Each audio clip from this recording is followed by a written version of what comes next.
Guys দেখেন আমার জামাই কি করতেছে। এরকম জামাই কয়টা আছে? কি করো তুমি?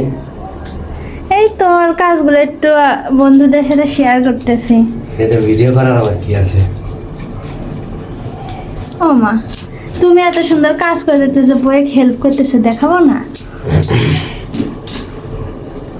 সবাই কি ভাব আসলে গাইস এরকম কিছুই না,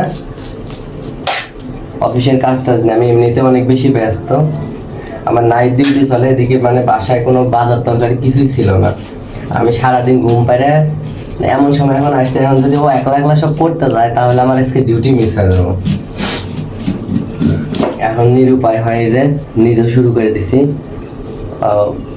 তো আমি তরকারি বসিয়ে দিছি।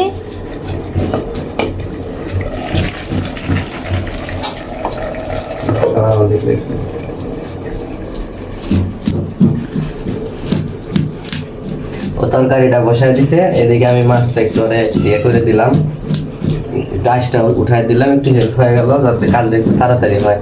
তাছাড়া আমারই ক্ষতি হয়ে যাবে।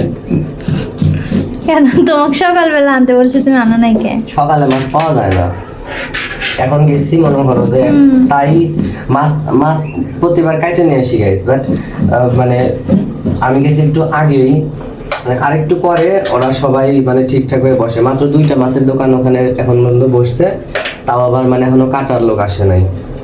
বাধ্য হয়ে মানে গোটা মাছ নিয়ে আসি, তাছাড়া গোটা মাছ আসলে নিয়ে আসি না, এরকম ভাবে কাটিয়ে নিয়ে আসি, কারণ ওরাও কাটতে একটু সমস্যা বাসার থেকে। কেন তোমাকে না আমি সকালে মরিচ আনতে বলছি, মরিচ আনো নাই কেন? মরিচ আনলে তো তরকারিটা বসে দিতে পারতাম। বলো বলো। আচ্ছা, আমরা কাজ করি, আপনারা সবাই ভালো থাকবেন, ইনশাল্লাহ পরে কখনো আবার নেক্সট ভিডিওতে দেখা হবে। আল্লাহ হাফেজ। তো আপনারা সবাই ভালো থাকবেন, বাই।